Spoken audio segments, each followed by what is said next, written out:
Hi, welcome back to Better College. I'm Auntie Lynn. So today I'd like to talk about some basic financial literacy information.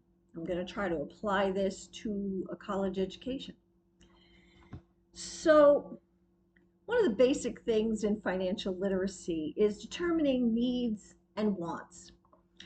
And a lot of people are familiar with this concept, but just in case you're not, let's just talk some basic things about needs and wants. A need is is something you need to live, right? So, food, of course, shelter, clothes, medicine. These are things you need to live. They're needs. Of course, you want them, but in order to survive, you need these things. Wants are things that you don't need to survive, but you kind of want them, you like them. So, for example, a brand new car, uh, the latest cell phone, that designer bag or shoes or the coat. Um, you want them, but you don't need them to live or survive. That's just the basics of the difference between needs and wants. Now, applying this to a college education, again, some people may not agree with me on this, and that's perfectly fine.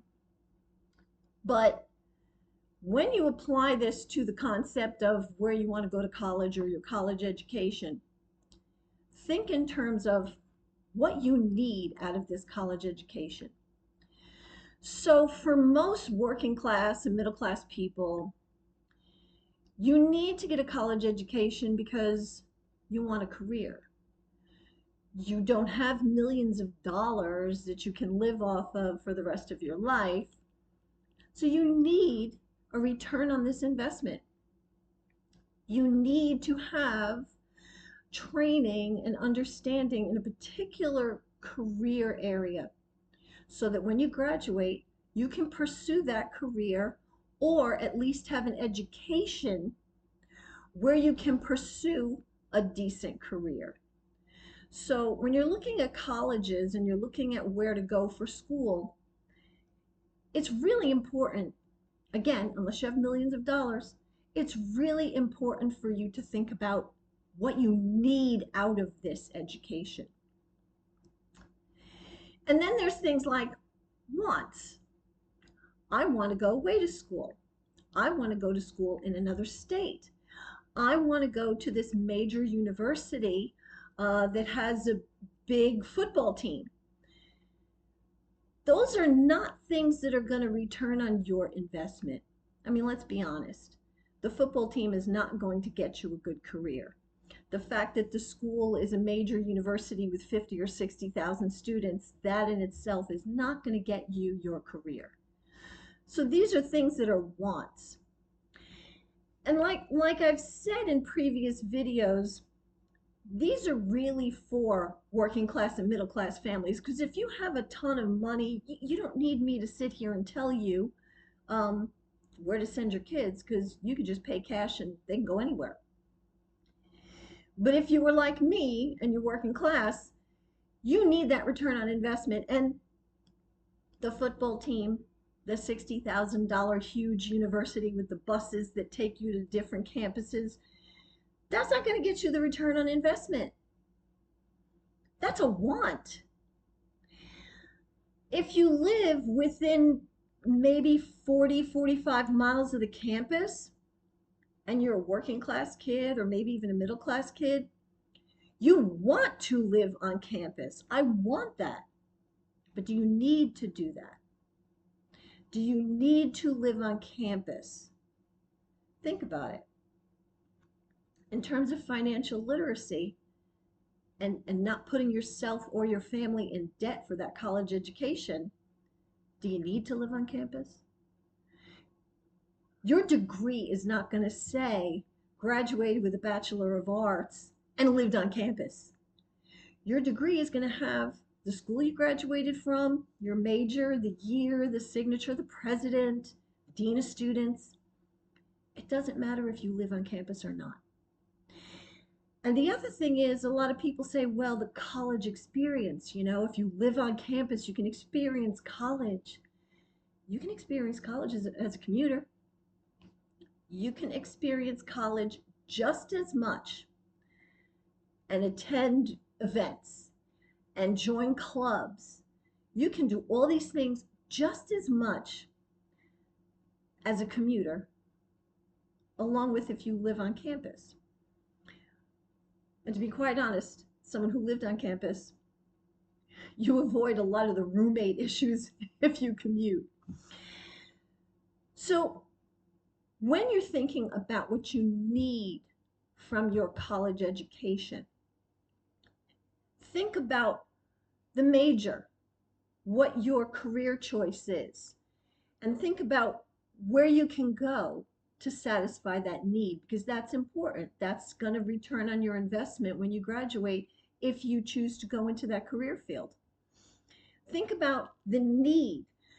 If you're a working class or middle class kid like I was, you're going to need to save money because you don't have a lot of it to spend. So think about, do I need to stay in state? Then you also need to think about, do I need to commute or do I need to live on campus? If you're within like 40, 45 miles and you can commute a couple of times a week to campus, maybe you need to commute and save yourself the money that it's going to cost you to live on campus. So when you're thinking of needs and wants, think about those things when you're making the decision about what college you're going to go to, what you're going to do in terms of commuting and living there, what you can afford, because that's really going to determine quickly, here are my needs, and these are wants. And maybe in the future I can save for that, but right now, let's just satisfy the needs.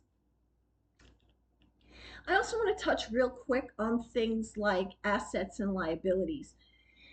In all my years of teaching financial literacy and doing workshops and working with students, the one thing, and this subject matter in all of my presentations, the one thing that has not been discussed, which I think is very important, is assets and liabilities. And it can kind of tie into needs and wants a little bit.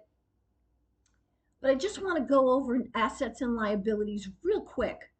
Because again, you want your college education to be an asset, not a liability. So let me give you a quick definition of these. And I'm no economist and I'm not a mathematician, not an accountant, but I am somebody that really pays attention to financial literacy and basic, interaction with finances as a person, and my training and my experience as well. Assets basically are things that are going to get you money. So, you buy stocks. You should get a return on those, right? That's why you buy stocks, you buy investments. You're going to get a return on that. Some years it's going to be smaller, some years it's going to be larger. But in the history of the United States, if you purchase stocks, that's an asset because it's something that gets you money, returns money to you in some way. If you have a business, most times, if you have a business, that's an asset because you own an ice cream shop in the summertime on, the Jersey Shore or on Venice Beach in California.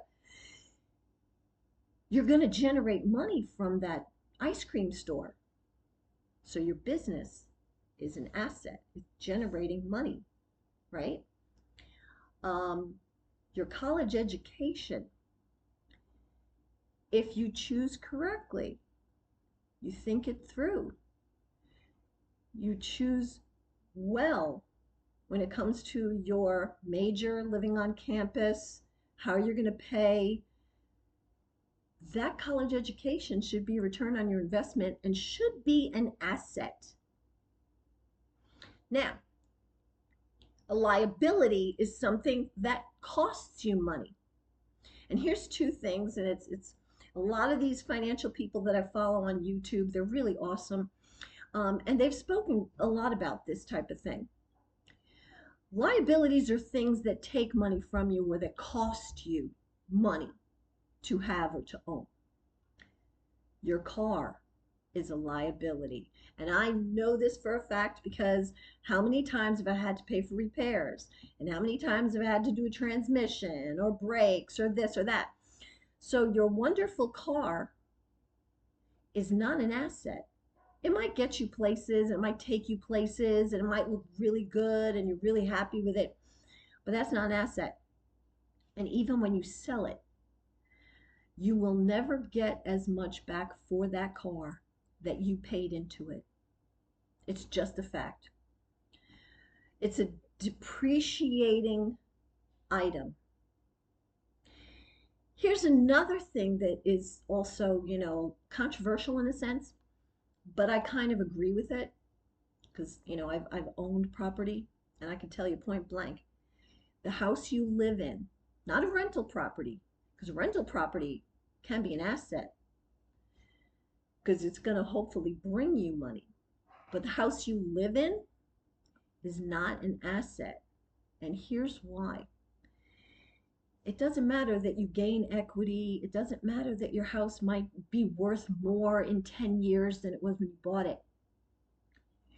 Your house on a consistent basis takes money from you. Maintenance, taxes, if there's any change in the interest rate on your mortgage, all kinds of things that you have to do to fix things. Basic maintenance I'm talking about is the lawn, the gardening, and then you have things that have to be fixed, like the roof, the plumbing, the electrical. That takes money from you. So the house you live in, it's really not an asset. Now, again, like I said, if you own a property and you rent it, hopefully that is an asset because that will hopefully bring you money. You still have to do the maintenance, etc., but hopefully you make some kind of profit off that rental property. So that's the difference between assets and liabilities. Real quick explanation. This is not in depth, just a real quick explanation. And the reason why I bring that up is because, again, I'm going to stress this. If you're a working class or middle class kid, your college education has to be an asset. It has to be something that returns on your investment of money, time, energy, and effort. If your college education is taking money from you and is costing you more than you can afford, now it's a liability. You want your college education to be an asset. And the way you figure out if it's an asset, am I getting what I need? The basics. Am I getting what I need out of this? Is it taking money from me? Is it costing me more than I can afford? When you start to figure out the needs for your college education and the wants, and you pare those down and you figure out the best way to get the needs first, primarily, or possibly only the needs, you run a better chance of getting a good return on your investment. When you start worrying about the wants, things that are going to cost you more, living on campus even though you can commute, getting the expensive meal plan, um, you know, going to a college out of state that's going to cost you practically double in tuition just because you want to go, going to the school that has a great football team, you're not an athlete but you just like to watch, going to the school that has tens of thousands of students because you want to know what it feels like to be in a college environment where you take the bus to class. Those are wants. And those wants will cost you. And like I said before, things that cost you are liabilities. So that when you graduate, if you focus on your needs, now you have an asset. If you focus on the wants, you'll end up with a liability. So that is my experience. That is my opinion regarding those issues. Um, Please, if you have any comments, you're welcome to comment. I would love to hear your thoughts on this. I'm sure a lot of people have thoughts on this. Everybody has an opinion about college. um, but anyway, I appreciate your coming in for this show today, and hopefully it was educational in some way. And again, if you have questions, if you have comments, please do so. Please like, subscribe, and please ring the bell so that when I put these videos out, you will be alerted and you can watch, which is great. Love to have people, listen to what I have to say, and hopefully it gives you some information, helps you think about things differently, opens your mind to different things regarding a college education. Anyway, thanks a lot for coming in today, and I will see you next week.